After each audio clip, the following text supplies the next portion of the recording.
Yo, ladies and gentlemen, what's going on? It's Eagle Talks Football. We are back again with another video. Today is going to be a North London Derby preview.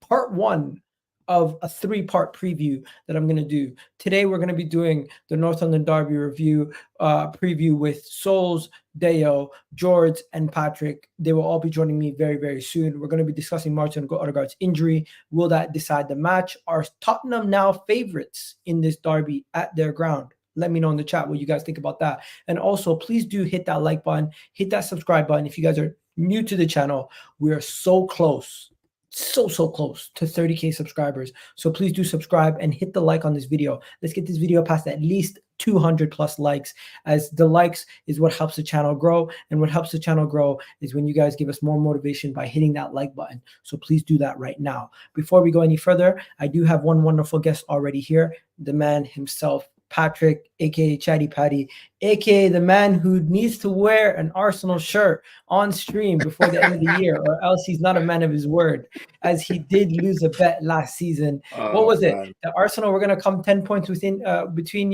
you and Arsenal. What was the bet? I can't remember. It was with Dio, so he'll be able to like tell you. I think it was just about who was gonna win that game. I can't remember, honestly. I know I lost the bet.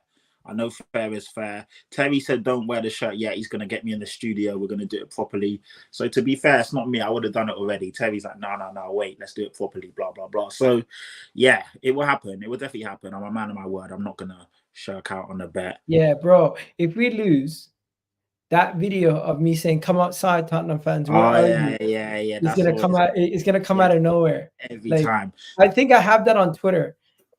If we beat you guys, I will use it.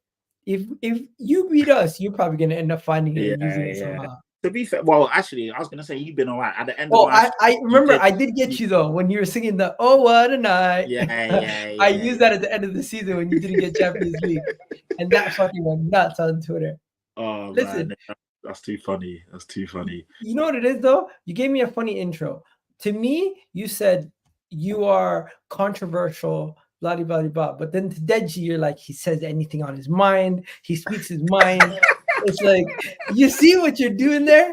No, I would say Deji's more radical than me. You're not very similar. You're both out there. You both speak your mind. You're both not outlandish, but you both say what you got to say with chest. And obviously you get certain parts of your fan base, like Deji gets certain parts of his fan base, like don't say that, you know, like that. But you say what you want to say, and if it gets clipped, it gets clipped. But when you're right, the funny thing is, you guys are like, well, I say you because let's talk about you. You're right a lot of times, and people will never forget that. They only want to mention the times when you're wrong. Do you know what I mean? So it's quite interesting. You said a lot of stuff that has come into fruition. When Mikel was getting slaughtered, you were saying that he was going to be the guy and all of this stuff. And fair play to you, man. It has come in, you know, you've not crossed the line yet, but Arteta is a serious manager.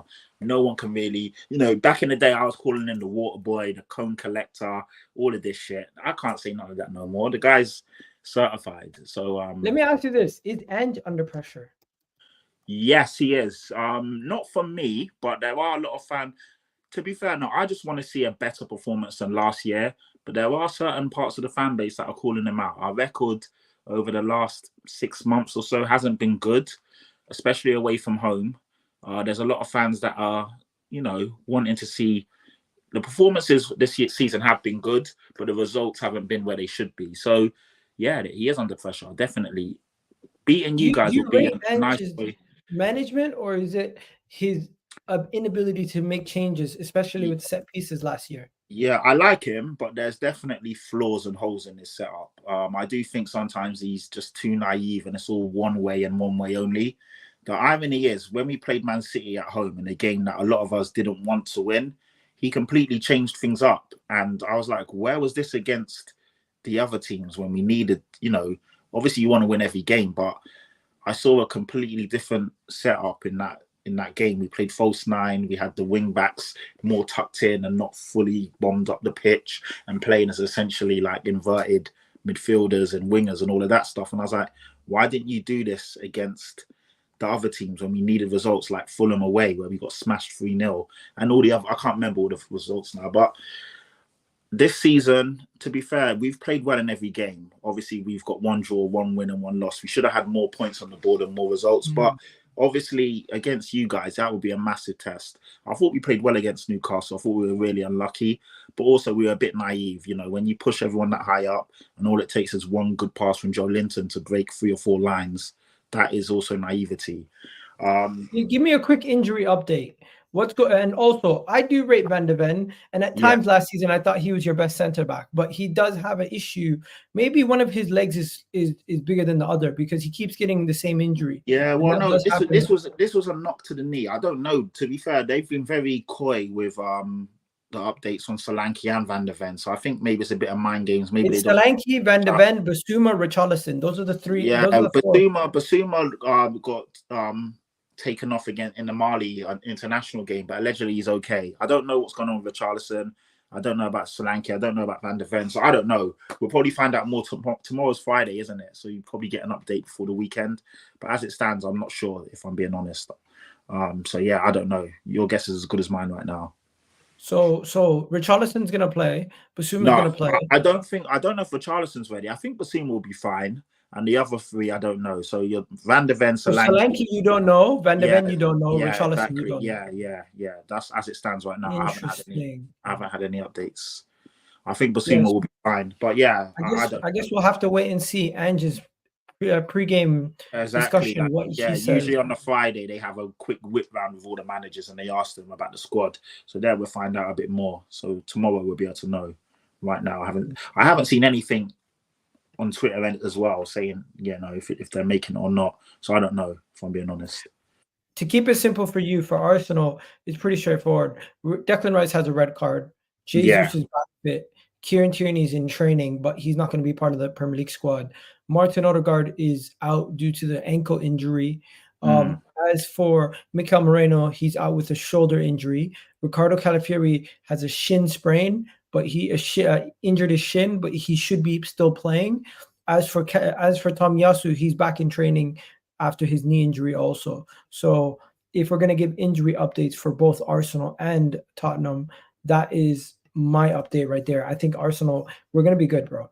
We're going to be good on our end. The only main thing is we have 3 midfielders out. And let's be honest, for us to have 3 midfielders out, a lot of people are basically saying Tottenham are the favorites now. And I disagree with that. I still think I'm not sure about that. I mean, there was a big gap last year in not in the away game. We played really well in that away game and we was unfortunate not to get anything out of it. But yeah, I think there was a big gap between the 2 teams. So even with those couple of players out, you still got more than enough in reserve. So I don't know. Are you going into this game more confident?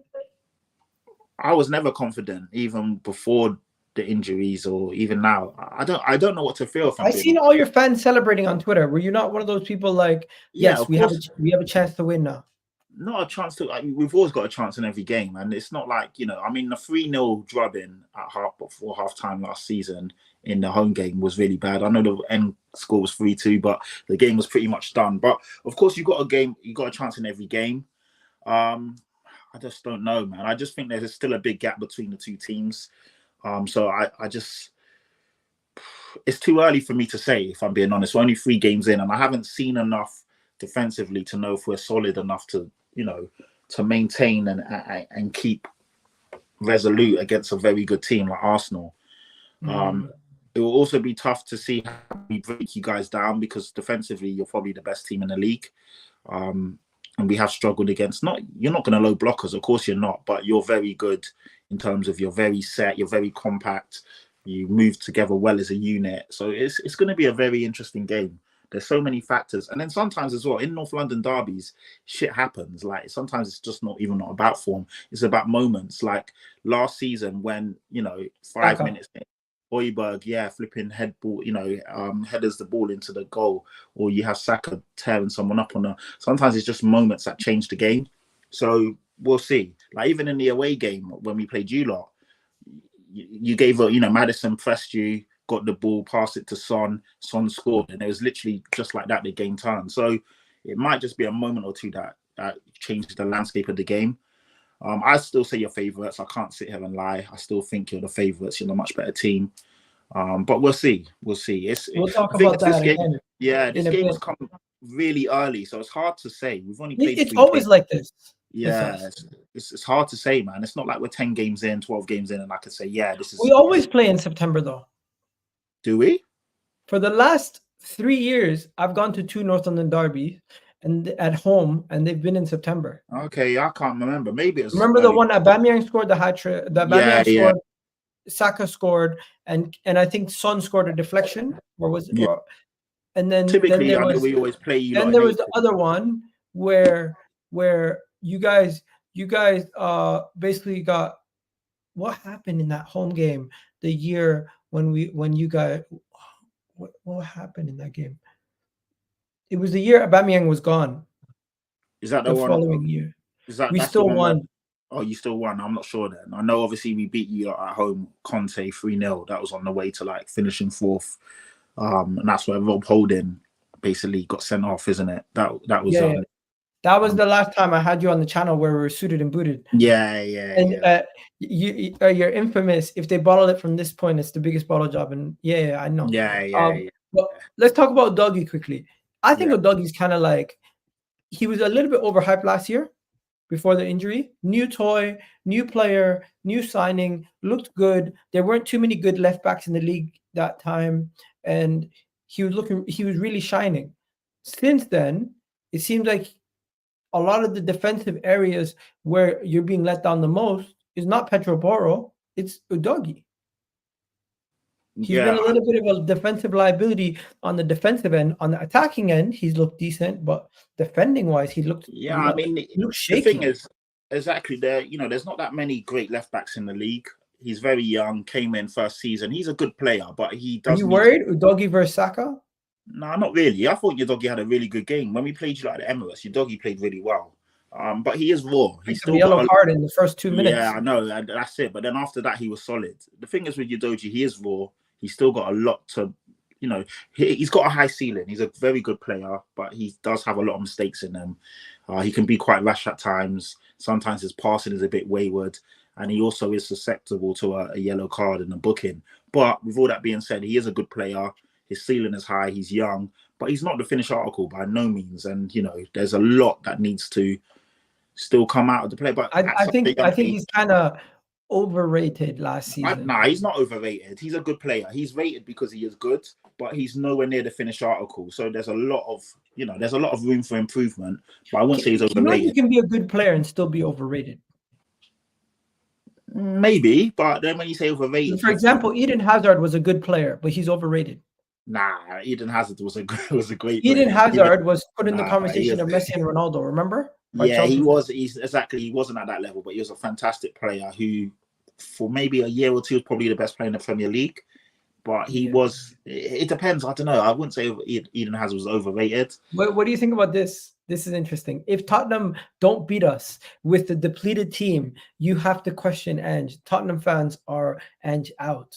With all due respect, Thomason, I think that's a really wild statement. Like, Arsenal is still a good team and they still got a lot of good players. So I don't think just because you've got 2 or 3 injuries, that means that it's, we have to beat you.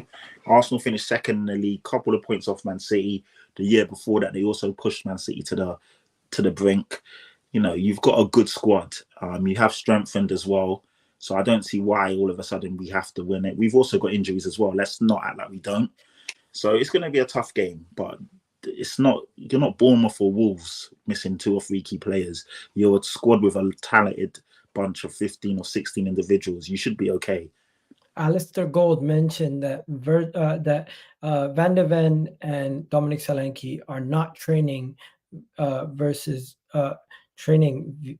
I think that's mind games. Yes, they're not training, but maybe they're training behind the scenes. Yeah, exactly. And that's what I'm saying. It's not like we don't have injuries. Solanke's only played 1 game for us. Obviously, he's our out striker. If Van de Ven's injured or not playing, that's a big miss as well. Richarlison as well. So we don't have no recognised 9. So it's not like we don't have missing players as well. If Spurs don't win anything again, I want Arteta. Oh, that's an Arsenal fan. Sorry. Yeah, anyway.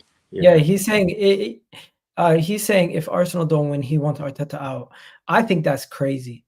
It depends on the context, doesn't it? I think context is a wonderful thing. If you're really close to Man City, who I agree. on my stream are the best. Man City for me are the best team domestically that the Premier League has ever seen, and that's not a wild shout. Yeah, like they've you know, I mean, I know Liverpool have won a Premier League, but Liverpool are a fantastic team, and they've stopped them winning a couple of times. If it wasn't for Man City, you lot would have had 2 Premier Leagues by now. You've been that good, but they're insane, and they've won Champions Leagues, they've won all the domestic trophies in the meantime. You know, they've done the Centurions, they've done ever seen. Do you know that that's Premier Manchester League, United you're talking about? If Are you're you just talking saying about Premier League or all time English all time. Like if you look at the body of work, and maybe like 1 or 2 seasons, like when Chelsea obviously literally only lost 2 or 3 games and conceded 10 goals, that's an insane team. But if you look at 4 or 5 years, like what they've done in those seasons, I think it goes toe to toe with anyone. So yeah, I do think so. I think so. And what if they win again? I mean, they've won 4 in a row now. This will be, if they win now, it'll be 5 out of 6. Like that's insane. And that is insane. When you look at it, and there's also a Champions League. There's also tons of domestic trophies. Like they are legit. Like there's no denying that. So yeah, I do think they are probably the best Premier League team we've ever seen. If you look at them over not one season, but 5 or 6. If you take that block and compare it to all the rest. Am I crazy to think that's a hot take, George? Man saying Man City is the best domestic team he's ever seen in the Premier League's history. I don't think you can compare really, just because I think this level of Premier League isn't as high as it used to be. I don't think it's as competitive as it used to be, and just like we've seen this week, man. Like, wait, you think it's less competitive now? I don't think that like the top teams aren't. There isn't before. Back in the day, you used to have a title race of 3 or 4 teams at times. We had a 3-horse race last year. No, not really though. For me, it's not the same. It's just not hitting the same, because City are going to run away with it. And I said this all season, all year. I maintained City. Why are Arsenal fans happy? Why? I said it. Remember, I said I'm not worried City are going to come back. I'm not worried City are going to come back, because it's just inevitable right now. City are so far ahead of everyone else. They've got better team, better resources, better manager. Like there's nothing that they don't have that anyone else has. They can get their hands on the best players. I don't see City falling off. And for me, really, like I was saying, I was watching back like all those Barclays players stuff. Like I just think the level of the Premier League has dropped. I'm still of that thought. I don't think the players that are here are as good as they used to be. Nah. I think it's the other way around, Jules. I think the level's insane now. Like I think the Premier League's I think there's a higher floor. It's a higher floor but lower ceiling. You can the rubbish teams are better, but the good teams aren't as good as they used to be. I definitely not. Maybe City. I'm not sure. I think even Arsenal last year. I'm going to pull up the stats. I don't think Arsenal lost more than 3 or 4 games last year, and to not win the league, and obviously they only conceded. I think we lost 4 games. Yeah, that's it. And you conceded 20 odd goals, and you still didn't win the league. For me, that shows that the level of the Premier League is better. No, we lost 5 games. We drew 5 games. And so out of the whole season, we dropped points in 10 games. We won every other game. We conceded 29 goals. If you focus on the numbers, no, I don't think that represents the level of the league, really and truly, because you have to look at the different competitive standpoints. Bro, Liverpool finished with 82 points last year. 82 points wins you the league almost every year before 2010. Yeah, I think that the other teams more competitive in other fronts. And you used to see the Premier League teams like compete in Champions League a lot better, and all the Premier League teams at times used to have all of them in the semi-finals. I just think the level was higher, man. Honestly, like the Fergie, Mourinho, Wenger era of Premier League was definitely a more competitive era than it is now. It might have been, 1 or 2 seasons, but I think last year was a very competitive league. Like you said, I mean, Arsenal had 89 points. That is a very good, solid team. Let's mention some of the things that we already spoke about. George, we spoke about Tottenham's injury. Van de Ven, Solanke, Bissouma, Richarlison. Obviously, Bissouma might be available, but are you worried if you're going to miss any of those guys? Van de Ven and Solanke are both expected to be back. I don't know what news you've been reading or listening to. Solanke and Van de Ven are both back. Are both expected to be back for this week. Solanke was only delayed in the last time because they didn't want to risk him. prior to the international break.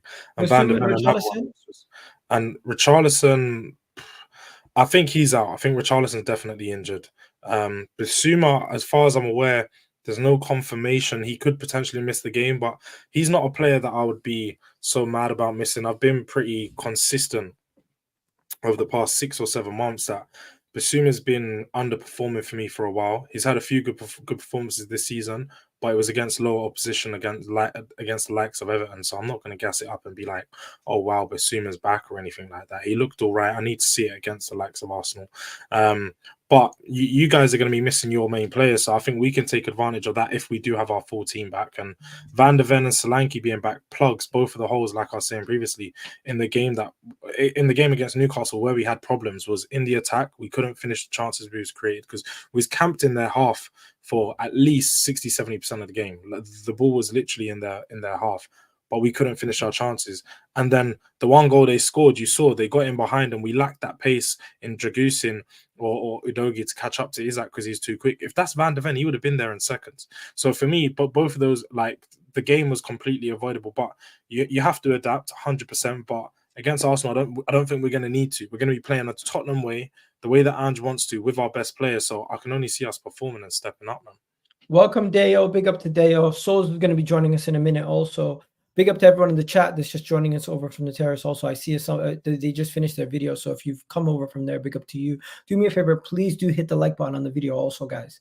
As I see you guys rolling through right now. If you haven't already done that, please do hit that like button and let me know what topics you want to discuss in the chat. The next topic is Souls. Deo, since you've just joined us and George kind of touched on it, do you guys think the Odegaard injury will decide this match? Because I'm seeing, George, a lot of your fans are celebrating. Very unclassy, by the way. Some of these guys are saying they celebrated Ben 10. You see those tweets all the time. You got to take an advantage. Yeah, man. It's a North London derby. There's no love lost here. Like, I'm just gonna be real. It makes it harder, but I don't think it decides the game. And I'll tell you why I don't think it decides the game. In my opinion, this is not, there's many ways to win. I think everybody's kind of shoehorned the Arsenal style and are like, once Odegaard is out, what are we going to do? There's no way they're going to play better, blah, blah, no creator.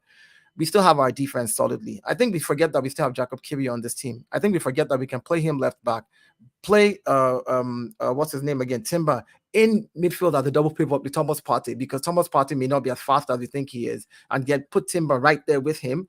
And there's multiple ways to play this, So I think defensively, if we play to our strengths, Tottenham like to play a high line. Ange is a little stubborn. We've seen that consistently across the board. If he plays that high line against the defense that is that solid and we're holding out on the ball, we can hit them on the counter if we find a way to put Raheem Sterling and Martinelli in the game, because those two are pretty fast. And I think that we can play that way. Now, do they have the advantage? I would say yes, they're at home. It's a derby. They're at home. There's that home advantage. There's the fan advantage.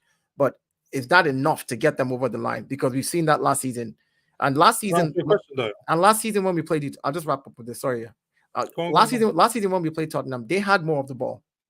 When we played them, they had more possession. They held the ball more.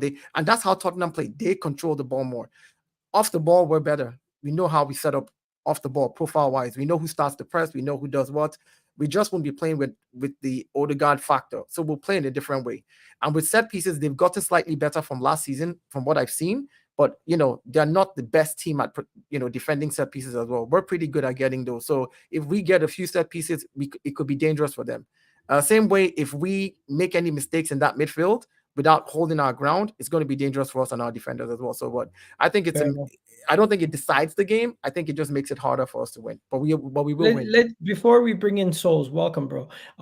We're just gonna ask George. You wanted to respond to that? Yeah. I just want to ask Dio. So you mentioned obviously playing Timber and Partey in midfield, but then also breaking the lines and counter, attacking on us during the transition and using that to your advantage. If you don't have Odegaard in the team and you're playing Timber and Partey, who's going to be the player to make those passes? Because obviously, you're going to want to find Martin. We have Zinchenko who makes passes as well. There would be no room for him in the game from the team that you explained. Obviously, I know, but then if I played Zinchenko as a left 8, if I wanted to do that, and I play Timber and I play Partey, so Partey plays not really, but I'm not playing any Odegaard in the 10. I'm playing somebody a lot more defensive party on that side, and I'm playing Timber down like just at the pivot.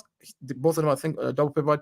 Zini can play the role of the person who gets the ball up the line. And if I find I could play a 3, I could play a back 3. Last year, Havertz. I could play a 3. No, I can even do a 3-5-2. I could put Gabby Jesus and Havertz up front and flood my midfield. I'd put, Bukayo Saka as a wing back. I'll put Martinelli as a wing back.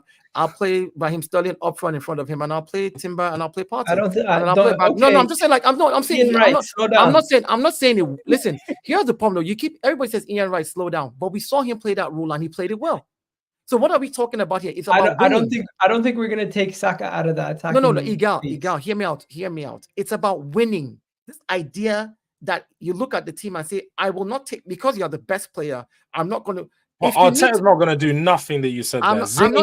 Timber, hold on, and George, I did not say Arteta would do that. I said, in my opinion, what Dyer would do. I said there's multiple ways that I can look at it. I'm not talking for Arteta. I don't know what formation Arteta is going to put up there.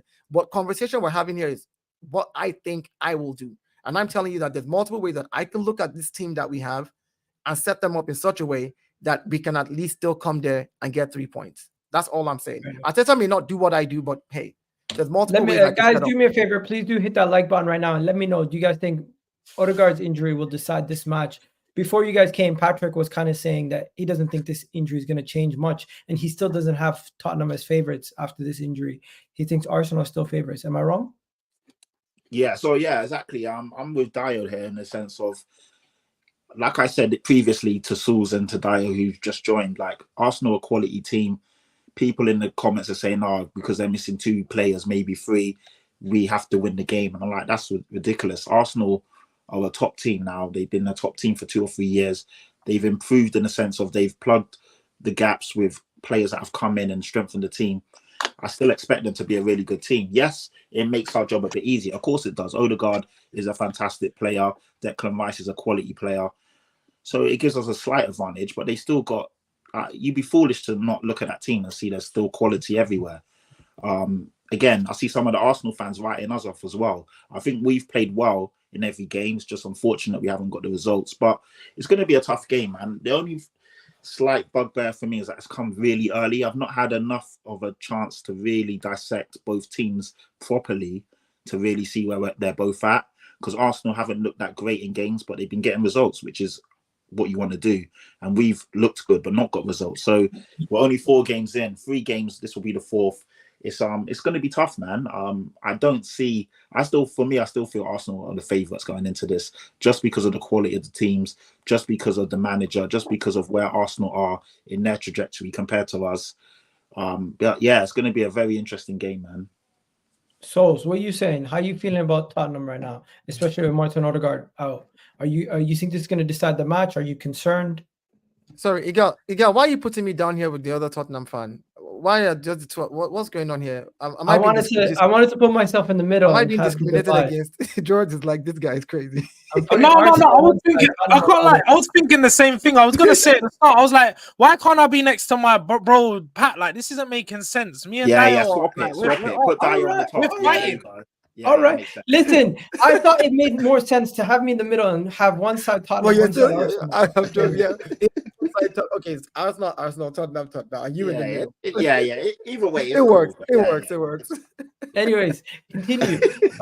Scholes, take it away. I mean, look, if Martin Odegaard decides the game, then did we do our jobs in the summer?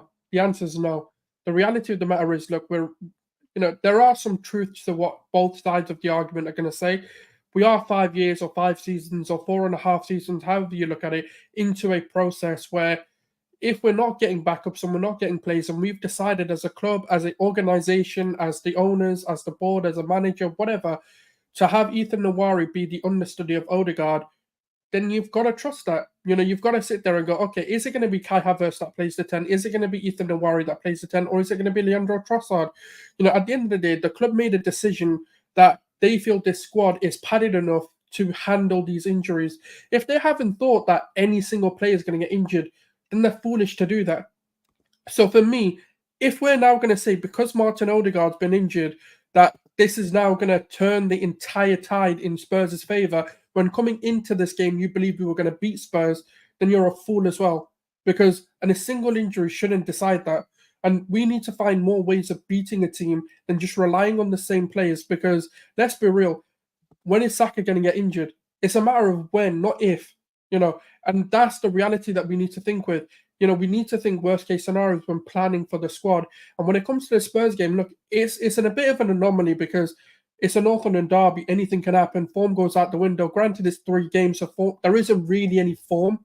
So it's a bit of a difficult game to kind of go into because the stakes are high for both teams, really, because nothing's decided yet. Both can go for a league title. Both can lose a league title. Both can go for top 4. Both can do, the objectives haven't been set. If this was nearer to the end of the season, Spurs could be going for a top 4, so they're going to fight even further. Or it could be an opposite effect where, let's say, they've completely lost top 4, so they're not as motivated. Yes, it's a North London derby, but that extra vim of like, okay, no, I know that, but then there's that extra vim of we need to beat them to get top 4. So there's that extra level of motivation as well, on top of like a mental objective to beating a team. So, and that's the problem that we have is we can't sit here. Look, Spurs, regardless of how shit they play, they're a lethal team. They always have been. I know they've lost Harry Kane, but Son, Eric Lamella's Rabona. There's so many moments where a goal has come from absolutely nothing and turned the tide of the game, where we then go into the ascendancy of we need to now get a goal or 2 goals to win this game. So we can't sit here and go, Spurs have no threat. We need to rely on our defense. We need to do this. We need to do that. At the end of the day, the benefit is, does Ange know what to prepare for? Because even we don't know what's going to happen. As Arsenal fans, we're speculating what players are going to play. So does Ange now have a bit of confusion to, does he play Ethan Nowari? Does he play Havertz? Or does he play Trossard? Does he play on the transition? Does he play his football? There's a lot of questions going on. So for me, this game is up in the air. I can't make a prediction. I can't sit here comfortably and say that, this is how the game's going to go. If Martin Odegaard was fit, I can give you a bit more of an in-depth of, this is how I feel it's going to go. If Bukayo Saka gets it, I can give you a bit more depth to it. With everything you've just said, then would you say Tottenham are favorites going into I'd say it's balanced. I'd say either team can win this now. And that's the reality of the situation, because firstly, it's 3 games in, so form hasn't been developed. We're not on a momentum here. We're in a bit of a, we're getting that fitness back. We're getting our players back. And obviously, the annoying thing is it's an international tournament as well. So a lot of these players haven't really had a preseason. Like Saka, Declan Rice, Kai Havertz, all of these guys only played in the Emirates Cup in the 2 games in the Emirates. So in reality, this team hasn't really played in a while together either. And the same goes with Spurs. Spurs have got a lot of internationals who have played in, various different cup competitions over the summer as well. So for me, look, I still tip us as favourites because we're a title challenging team, whereas the Spurs are still in that sort of zone of trying to find their identity, and you're still kind of finding whether he wants to be stubborn or does he, because we don't know, because it could be that second season syndrome when he goes, I can't make the same mistake again and again and again, and he actually does change it up this time. So we've got to wait and see. I think with slight favourites, if anything. George, what are you saying? I know George always has his team. He's backing his team. Are you guys favorites going into this game? And are you very confident now? I want to say very confident. I'm definitely confident. You've heard what I've said. Unlike what Patrick said, for me, we're definitely the favourites, and we should be the favourites. For one, we're at our home ground. Arsenal have... Again, you have to acknowledge that Arsenal they're missing their 2 best performers of last year. For me, watching Arsenal last year, Odegaard and Rice were their 2 best consistent performers. If you miss those players, it's going to impact your team. But you guys are rightly so in saying that Arsenal do have a system that works. So the same way that it should impact your team, it also shouldn't impact you enough to change the system. I don't like when Dio references sort of changing the formation. I don't really expect Arteta to do that, because you guys are settled in where you're at. You should just be able to pop players into positions, and you should be able to play the same way, and it shouldn't impact you too much. Obviously, the level of quality is going to drop, and that's where I'm looking at my team to take the advantage. I think in midfield, that's where I think the biggest problem is going to be, like I've highlighted. I think Maddison, he's been having some really good games recently. Do I think he needs to step it up a level? 100%. If he wants to compete with the likes of Bruno Fernandes, Kevin De Bruyne, Foden, the best attacking midfielders in the league, if he wants to put his name in that hat, he needs to perform on a consistent basis. He needs to make it so he is unsubbable. Ange wouldn't even think what to about take him this? off, and he needs Doesn't to this concern you? Arsenal will play on the counter and could I'm counter Spurs' high line with fast wingers, even without Odegaard. Yeah, definitely. But that's what I highlighted to Dayo. I think the biggest problem that Arsenal are going to have with that is you don't have no one that will break the lines of the passing. Yes, Partey used to do that, but I don't think Kai Havertz did that against you last season. So he he done it we can- last But we can do a ball over the head. Kai Havertz is a tall striker. Like it doesn't have to be a breaking pass. Kai with Havertz, Kai Havertz, I'm not going to be worried about Kai Havertz. No, I'm just saying. Let me. I hear you. Last season in the same George, manner that you're saying he can't do it.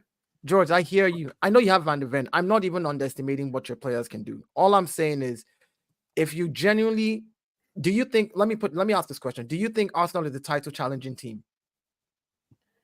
Do I think this? Yeah. Do you? This season, I don't think. Last season you was. This season, no. Do you think Arsenal, based on the last?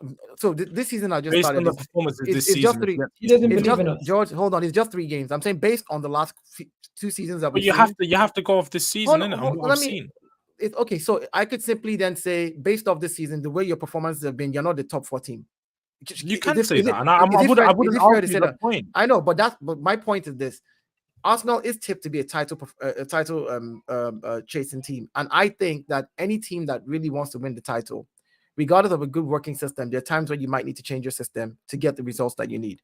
If you need to park the bus and hit them on the counter, and you keep talking about line breaking passes, we don't need to use line breaking passes. We can do a ball. But because when I watch Arsenal, the only person that I see breaking the lines and the person making the key passes is Odegaard.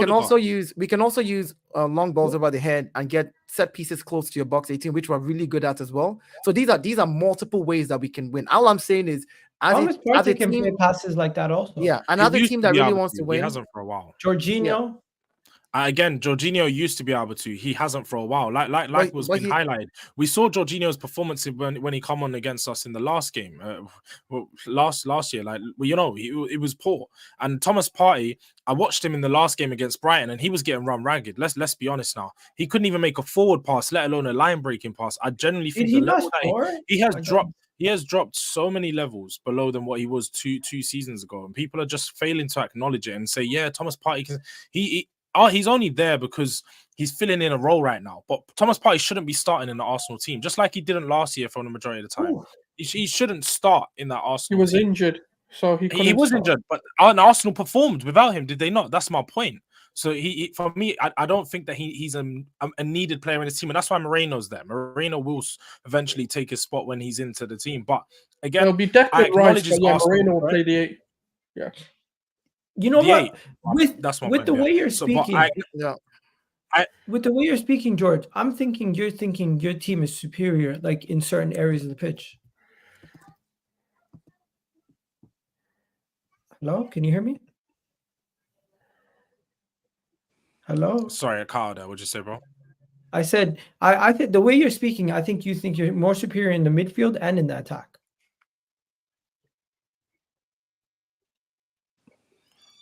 Going into this game, I think that we definitely have a better midfield than you, because you don't have no Rice and Odegaard 100%. The attack, again, I think if we have Solanke starting, I definitely think we're going to have a better attack than you going into this game. I look at Raza and Havertz. I'm not thrilled by it. I'm not moved by it. Saka, I respect Saka. As much as I'm not his biggest fan, I respect that he's a goal threat and he's going to be the one player that we're always going to have to watch out for. But I'm not scared of Raheem. If Trossard starts, I know that he doesn't have good performances when he starts, so I'm only scared of him when he comes off the bench, because he makes some good runs into the box and he's got some really smart movement. But outside of that, I'm definitely not afraid of Martinelli. Martinelli's been stinking up the pitch for about 6 or 7 months, probably even longer. It's been about 18 months if we're being honest now. But we're just gonna give him that year and say, it's because of injury and so on. But Martinelli's not been good for the best part of a while. He's not been injured. He's just been awful. Just say the truth. He has been bad. It is what it is. It's not because of an injury, but carry on. That's what some people say, Souls, isn't it? So some people said it's because of the injury and he needs to work his way back, and he hasn't up until now. So again, I respect Arsenal. I know, like you said, the defense is good. I'm not going to take away. You can lean on your defense in this game, and like Dio's pointed out, you could change your tactics. You could sit back a bit, and I think Arsenal will at times. I think you're going to let us take control of the game. You're going to, succeed the possession and let us be in your half, because at times Tottenham aren't that great at creating chances, especially if there's a good defense that's sitting on the back of their line. Maddison struggles to break through that, and that's one of the problems we find. But I'm hoping, just like we saw against Newcastle, we've got a striker. So if a striker's in there, it should fix some of the problems. That's what I'm hoping. But if you guys are resilient at the back, then we could see that this game be very similar to the one that we had against Liverpool last season. Obviously, they had 9 men, but we just couldn't break through the defense, and we ended up winning on our own goal. So it could be similar to that if we have that problem. But we got a super chat, and I think this super chat, Deo is the perfect guy to answer this. Deo, you want to read this out for the people? Arsenal fans were in for a rude awakening this season. The last 2 years, you've been close and never done what's required. We need 5 new players. So this has got to be okay. So engineers say if something is working correctly, you don't change the whole system. You just find how to tweak it to make it better, to optimize it. When you say you need 5 new players to a team that won the exact number of games that City won last season, a team that because of 2 draws lost the league by 2 points, and you say you need 5 new players, that is absurd to say to me, because you're asking to change almost half your 11, your first 11. What you needed was strength in depth and quality. And I think that barring these 3 injuries as well, these 3 injuries or these 3 absent players, so Odegaard being injured, Marino being injured, and Rice out with a red card, should not even be an excuse for Arsenal as a team. This is why we have players that are versatile, that play different positions. We should be able to find a way to go into this game and win. So yeah, your rude awakening, I don't know what that is. I just believe that when you're consistent at something, eventually that door is going to open. If you're consistent enough and you're knocking, eventually you're going to figure out how to get over that line. Yeah. So this two seasons ago it was 5 points. Last season it was 2 points. Right. So that just tells me that you're doing something better every season. And if you can just get over the line this season, great. But saying when you're already at that top margin, it's just little things that you need to change to be better and to be able to cross, because 100 points is 100 points. Like for an exam, you can't get 101. You see what I'm saying? Like if you keep getting 99, you just need to get 1. I've seen something on AFTV, guys. I think I need all your attention for this one. Kai Havertz and Bukayo Saka will get more goal contributions than Son and Solanke. Wild statement, or do you guys disagree with that, Tottenham fans? Kai Havertz and Saka will get more goal contributions than Son and Solanke, or do you think Son and Solanke will get more? You know what? It's a hard one to answer, because Son's good for at least 25, 20, 30 goal contributions a season. Like, he's done that consistently, but we haven't seen Dominic Solanke in a Spurs shirt. So it's hard to say. And Dominic Solanke had 1 good season last year. The season before that, he scored 6 goals. The season before that, he scored 29 in the Championship. So Dominic Solanke is an unproven entity at the top level with a top team. What was his goal contribution last season? What was his goal contribution last season? I know he didn't play for Spurs. Solanke. Solanke scored 19 goals, and I think he had 19 goals and about 3 or 4 assists. Okay, good. So yeah, 23, and Son will give you 25 to 30. So the truth is, if we're going to go based on just last season's numbers and look at exactly how they played last season, Bukayo Saka and Kai Havertz will not do numbers more than them. But you have to look at Kai Havertz did 13 goals and 6 assists. Bukayo Saka did 20-something in total. So 20-something, 19. If we are just going by last season's numbers, I don't think. I mean, even though Solanke did not play for Tottenham, you have to look at the numbers he put up last season and the numbers that Son put up. Now having both of them, on the same team now is going to be a doozy. So we'll see. But then Son would have had loads more assists because he created a lot of big chances, and we didn't have a striker to finish the chances. So it's too early to say. I don't know. I don't know if it's a wild take. Havertz has been good. Like, I can't even lie about that. He's been quality, and I even said it in the group chat. Gal, you're in, so Ansels is in it as well. That Havertz surprised me in terms of his movement. I think he's a very, not educated, but he's a very smart player. He's smarter than what I thought. Intelligent is probably the word I'm looking for. So, but again, this is a new season now, and teams will be looking at Havertz and trying to figure him out. I think a lot of people wrote him off, including rival fans and rival teams. This year, he is considered a main threat. So again, we'll have to see if he can adapt to that pressure and continue to essentially reinvent himself. But yeah, Charles, what do you think? No. Would you rather have Solanke or Havertz if you're? I mean, Thomason will take fucking Timu Pukki over Havertz. The guy's lost. Like, I mean, on this sort of like on the topic of Solanke or Havertz, I mean, it depends on what you want. I mean, if you want like a raw striker who's in the box, who's got that presence, then yeah, you'd go for Solanke. Like, if that's what you dedicatedly want. But if you want someone who's got, I'm not going to say a bit more than Solanke, but in terms of that sort of coming in deep and the ability to kind of come in deep and play that kind of way, then yeah, you want a Kai Havertz. So it just depends on what your system requires. I think they're two completely different types of strikers, but they both do a job. I mean, Havertz hasn't been prolific, whereas Solanke, we're seeing moments where, you know, you're like, okay, you know what, he's got a finish on him. Can he create, once those high volume chances are created for him, can he start putting more away? And that's what I think we're going to see at Spurs. So I think it'll be disingenuous for me to sit here and say that Solanke is a bomb and I want Havertz. I'd say I prefer Havertz for the way we play, but I don't think Solanke is a bad player. And I do think if I wanted a plan B option, would I take Solanke off the bench? 100%. And honestly, again, just to say this about the Havertz slander, like I understand that he didn't start very well at the beginning of the season, but Kai Havertz, barring Cole Palmer, has the highest number of goals and assists from last season up until now. And I think people just conveniently just forget that he's I mean, barring Cole Palmer. When you say goals and assists, you mean in total? In total, yeah. I'm saying in total, yeah. From when? From half. He's no way he's got more goal contribution than Haaland. From end of last season. Like that's what I said. From end of last season, you know, Haaland, in the last 18 games that we played, in the last 18 games he had 16. He had more goal contribution than Haaland. In fact, his total GA last season was 20 for Arsenal. 17 of them came between January and May. That's how much, and there were only 18 games between January and May.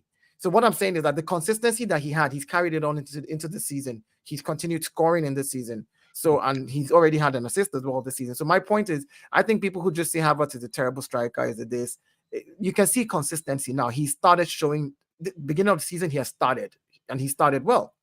So let's see. I don't think they're scared of Havertz. That's no, I'm saying, I don't care whether I play teams are scared or not. The bottom line is do your job. Put the ball in the back of the net. I don't want them to be scared of our players. You know why? Because when they do become scary, then it's even better. When they turn up in the game, they underestimate your players, and that's why I'm not underestimating Solanke, because I know Solanke can get a goal. I know Son can get a goal. So we need to be wary of those kind of players. All right. So we're gonna now give our predictions. Nico, players miss goals all the time. He missed a goal for Germany, so he's not a horrible striker. Like this, he scored a penalty also. No, hold on. He missed a goal, so he's not. So you're going to judge. You're going to look at one game. If that's the case, then we can say every player who has literally missed a goal. Haaland has missed goals. Haaland is a horrible striker. Okay, let's start that narrative. That's dumb. All right, that's dumb. Let's give our predictions. So I'm going to start. What I'm going to do is I'm going to go Arsenal, Tottenham, Arsenal, Tottenham, Arsenal, Tottenham. So I'll start with Souls. Souls, what's your prediction for this game? It's a 2:00 kickoff on Sunday. On a Sunday, yeah. By the way, anybody going to the game? Yeah, I'm going to the game, yeah. I've got a season ticket. I'll go to all the home games. 2:00 on a Sunday. I'm going to say 2-0. 2-0, and what would you make any changes to the lineup? Major changes? You said Easton, obviously. I mean, we have to, don't we? We've got no choice. Now, I'd actually play Ethan Nowari. I think if that's who the club have trusted, then there's no better time than when an injury arises. Because for me, if I'm a 17-year-old that's been called up to the senior squad, and I find out that the guy in front of me is injured, and you still don't play me, that's more demoralizing than just having a meh performance. But look, Patrick and George are probably licking their lips when they hear us potentially playing Ethan. Well, let them, because I rate him. I don't care what they think. Because if I don't know. I don't know him to have an opinion. No, I'm just saying, like, even if that's the case, like, if he then comes in and turns up, are we going to sit here and go, no, we're going to rate the manager? Because I know what the narrative is going to be. All of you guys, by the way, Igal and Dale's a little bit borderline. I'm gonna come for you guys. If you ever celebrate if Ethan has a good game against Spurs, I'm gonna come for both of you because none of you trusted him. But 99.9% of Arsenal fans wanted Ethan to be promoted to the senior squad. The minute he has an opportunity to come into the squad, you've all neglected him. I'm coming for all of you. By the way, I did a community post. I did a community post on my YouTube channel, and 2,000 people voted, and 69% say yes. That's 31%. I'm coming for you because you 31% are the ones who are going to be the loudest. Yeah, we told you to start Ethan. No, you didn't. And you see, like I said, right, Ethan for me, in that position, I think can work. But like I said, find a way, lean on your strength first, and then I'll see where I can fit Ethan in. Because I know, here's the thing, the way we play with Odegaard and our first 11 is a particular way, and most teams know us. They know how we play. They know that we're going to go through Odegaard, and they know Odegaard is that good in tight spaces. They know he's going to find Havertz, he's going to find Saka, and before you know it, boom, the ball is in the back of the net. Now that we don't have Odegaard, Ethan is not going to give us that same Odegaard. I don't know. Here's what I'm saying. He's not going to give us the exact same volume when it comes to chances created like Odegaard would, but he's going to play his own style, like in that profile that we want him to play in 10, and of course do what he does best there. He looks really good there. My thing is, I would first show up in my defense because we're bringing him in for the first time so that Calafiori, Gabriel, I'm saying so he has so that Ethan also has cover. I'm going to show up again. Like that's why I said I'll put Timber and Partey in the midfield. Then I can play Ethan. I don't mind playing Ethan at that time. Zinchenko, Partey, Ethan, Sterling, Havertz, Saka. I think that's the best way to approach this game. Yeah. I just like for me, I would play Ethan. But like I said, I would make sure that I put it in such a way whereby I also protect him enough because this is the first time and I'm throwing him in the deep end and it's a derby. If it wasn't a derby, I would not give him as much. I'm like, listen, go out there and play. The derby, there's still some sentimental attachments when it comes to the enmity between Arsenal and Tottenham. Look, I'm looking at George and Patrick, and I want to banter badly. I really just want to start yabbing, but I can't because I have to behave myself. Honestly, this might not be the show for that because it's been. That's what I'm saying. That's what I'm saying. No, that's what I'm saying. I'm like, I'm happy. I feel like before there's been a lot more banter because Tottenham felt like they were a lot closer, or they had an advantage, and we weren't having it. I remember there was a show where guys were telling me Oliver Skip was better than Xhaka. Yeah, if something wild like that comes out, then yeah, I'll go wild. There were some mad shows. It's been, but obviously it was Alex. You know what I mean? It was Alex, or it was them days. But now, yeah, you're right. I mean, I don't think Patrick or George are going to be coming out with wild statements. No, George does. Patrick, no, I can trust it. No, I don't think I ain't no wild statement in a minute. I haven't heard George say anything wild in a minute. No, trust me, it's coming, man. It's coming. Just give it time, man. Let him marinate. Don't get me wrong. I'll be talking my shit and I'll be talking my chest out. And I'm not gonna lie. I've been saying my stuff about this game, just like Sol's come out and said they're gonna win. I've come out and said we're gonna give Arsenal the works. We're warming you guys up for City. That's what's really happening. We're just putting you guys in the oven, season you up a little piece, gonna throw you in the fridge, and then when City's ready, at the Etihad, they're gonna put you on the grill. That's what's gonna happen. City played me 3 times last season. Can you mention one game? All right, Dio, you'll have your turn. You'll have your turn. I'm just saying, can you mention one game that right now?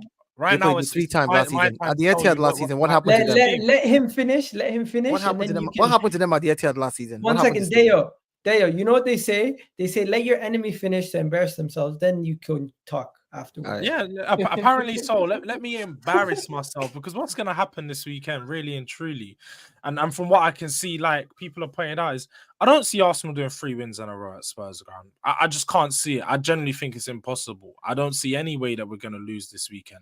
I think you guys are going to be stepping up in a game where you feel like you need to perform. I think the lights have shone too bright for Arsenal players a few times throughout the past years. There's been a couple games I've looked at Arsenal and said, yeah, man, the pressure was a bit too much that time. This one might be one of them. I'm not going to sit here and say that the pressure's massive because this doesn't define your season. We all know that. It's very early. It's probably good that this game's only 4 games in because you can build upon the result eventually as the season goes on. But it is still a big game because if you lose this game, then you go to the Etihad knowing that they've already got a gap. They've already created a little bit of a gap, and you don't need any advantage on your title challengers, especially when you know, like you said, Arsenal are battling. This year is supposed to be the year that Arsenal really shows City that they're there. So you can't give them the advantage 3-4 games in. So I'm looking at this and I'm just going, look, Tottenham got to perform. We can build upon the performances that we've had so far this season. I feel like some of the games have been very unlucky, but I think that this is going to be the game where Ange says, like you guys said, I can do something different. You think I can't make this work? This is a big game, and I'm going to show up, and I'm confident for this one. I'm going to say, I think if Ange 2-1, 3-1, 2-1, all right. 2-1, 3-1. I think if Ange doesn't play the stupid highline that he plays, I think you guys will stand a chance. But he's not going to change. We've seen that. So I'll say 2-0 clean sheet. We go there, we get our thing done. We're going to score a set piece. That is guaranteed. We're going to score a set piece. You guys are not the best. You're not the best at defending set pieces. They've got a new set piece coach, though. They do. No, they do. Like I said earlier, I'm sure you guys heard me. I said they've gotten better at it, right? I've watched their games. I think that they've gotten a little better at it. But of course, it takes you a while for you to get used to doing that over and over and over and over again. It took us a whole season with our set piece coach to get us into that groove. And then last season we saw it manifest. So my thing is, I think we have many more ways to beat Tottenham than they do us. Tottenham just has that one way, the highline game, pressure, look for the goal, score. If you can nullify them, they don't have any other way to play. That's the problem with Tottenham. But with Arsenal, we can play. They've seen us do it. We can play a low block like we did against City and just soak in all the pressure and wait for a counter. We can play a mid block. We can also play the pressure game, the pressing game. We know how to do it as well. So we have more methods of actually taking the game to them. So I'd say 2-0 Arsenal. North London derby done. Go to Atlanta, get the points. And City, man, I used to be afraid of the Etihad. I used to be scared of going there as an Arsenal fan. Don't jump the gun. First, but City, I just want to put it out there. City can make all the noise they want. If I come to the Etihad and I draw with them and I take 2 points away from them, it's game on this season. It's game on. I would bet your hand off for 4 game points on right now. And you want to know something? If I could get 4 points from those games and one of them had to be a draw, I'd rather draw the North London derby and win the game against City. But hey, that's just me. Patrick, what are you saying? Yeah, really, I think you lot haven't been watching us play this year. If that's what you're saying about we only have one way of playing, we don't. We've been suffocating teams. We've been playing out for the set pieces. We've improved on our set pieces. Yeah, we have. I did say that. I said you have. I did say you have. It's disingenuous to say we only have one way of playing. That's not true. No, you guys dominate the ball. That's how you play. You don't Tottenham dominates. Like, if you don't allow them dominate you that way, then they don't. You did that to Newcastle. You dominated Newcastle. Look, I was shocked at the result of Newcastle. I literally watched that game and I was like, there's got to be some bad luck here. There's definitely got to be some bad luck here. But that's the point I'm talking about. Like, you guys, you kept on suffocating them, but as long as you can stop Tottenham from scoring when they suffocate you, it gets tiring because you're dominating the ball so much, and on the counter, you're susceptible to a goal. That's all I'm telling you. So it's just, you guys are going to have more of the ball. That I'm afraid of, because once you break, if you can break once and score, it's going to be a tough night for us. But we have good defense, and I think let Patrick give him his eyes. Sorry, Johnny. When Deo's in the zone, he's in the auto zone, man. I was enjoying hearing his insight. I was enjoying the insight because he speaks a lot of sense. But I do feel that you are pretty much dismissing us, and I think it's a bit early. It's too early in a sense for this game, which is annoying. But it's got you got to play the games every team twice, as you lot know. I think we'll win, I think we'll win 3-1. I think it's going to be a game where, I think it's a game where it starts to click because we've played we put in some good performances, but it's not clicked. I think this is the game. I think we take advantage of your missing players. Missing Odegaard and Rice are huge misses for you guys. And I just think hopefully this is the game where it clicks. Solanke's back. We have a striker, and we're at home, and the crowd gets behind us. And Ange tweaks one or two things, and yeah, we actually put in a performance that matches the result. I think this is the game. So yeah, 3-1 Spurs. That's what I'm going. Marco comes out here. I don't know if he's talking to the Spurs fans who mentioned it or the Arsenal fans, but he said Aston Villa won against Arsenal twice last season, and you won at Villa Park 2 weeks ago. So stop talking about last season's results. That's true if you're saying Arsenal versus Spurs last season result has no bearing on this game, but historically, derbies, what happened in the last game doesn't matter. Yeah, I don't know. All that matters is if you go into that game set up well, knowing that trying to figure out your opponent's strengths and beating them at their own game. And that's what we did the last couple games. If you really notice what we did in the last 2 North London derbies at your ground, we played our game and we beat you at your weaknesses, counterattacks, set pieces, and what was it? The game Hugo Lloris had a stinker. That was the game where Durag Diaries, my man was saying, Lloris, you're shit. Get this guy out of here. Arson cheeks, man. Lloris was finished. You're talking like that guy from the podcast. But honestly, I think all the Arsenal boys have a clean sheet, and I'm gonna add to it. Souls, you had a clean sheet also, right? Yeah, I think 2-0. I'm going to. All 3 of you had a clean sheet. Say less. All 3 of us think we're keeping a clean sheet. Defensively, bro, we're going to lean on our defense.